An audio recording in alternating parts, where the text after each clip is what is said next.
Hello， 大家好，我係 Nerissa。今日同大家討論一個話題：全球最長壽嘅城市，知唔知係邊個啊？答案就係香港啦。最新嘅數據顯示，香港女性平均壽命已經達到88.1歲，男性82.7歲，連續9年企穩全球人均壽命嘅榜首。香港人口老齡化非常之嚴重，2023年65歲以上嘅人口已經達到170萬，約佔總人口數嘅23%。到2046年，每3個香港人當中就有1位係65歲以上嘅長者啦。喺人口老齡化咁嚴重嘅社會，好多長者都有去申請政府津貼嘅養老機構。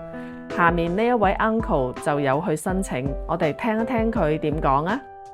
好逼嘅一個大廳，10幾張病床，香港我邊度有資格想入養老院啊？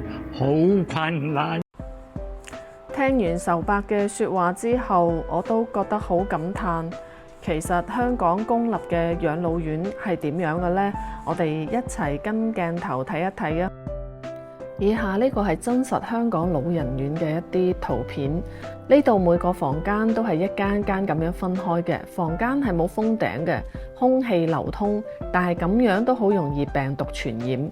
香港老人院嘅豪華房其實就係得2-3個平方加一個鐵櫃，呢個就係豪華衛生間。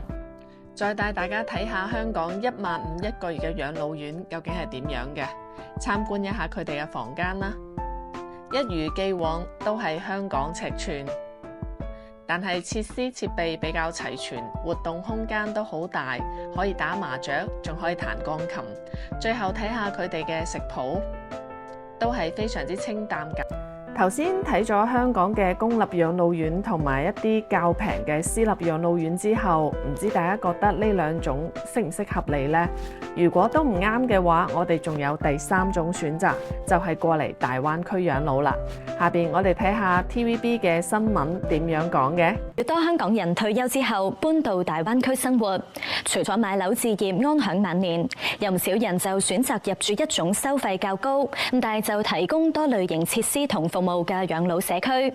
一齊睇下長者喺入面生活嘅情況。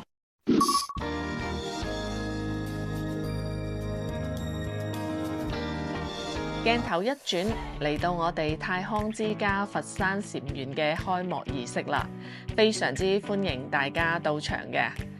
現場仲有醒獅領導蒞臨致辭，開幕儀式人頭湧湧啊！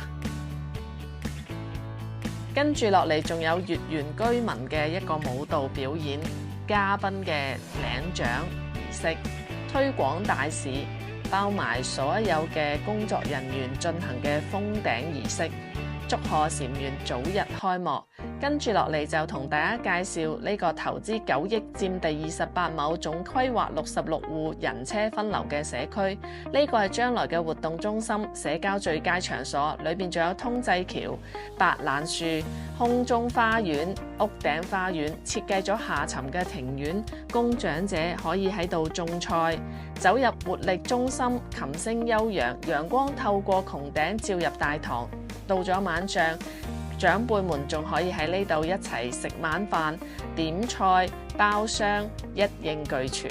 呢度仲有宴會廳、老年大學嘅課室。呢個鋼琴係專門為長輩而設嘅，健身房、恆溫泳池、理髮、足療，好多嘅活動等你發現啦。公佈價格啦，一個人嘅房間最低只需要6000蚊，2個人嘅話10000蚊有找喎，係咪非常之驚喜呢？記得點讚關注哦。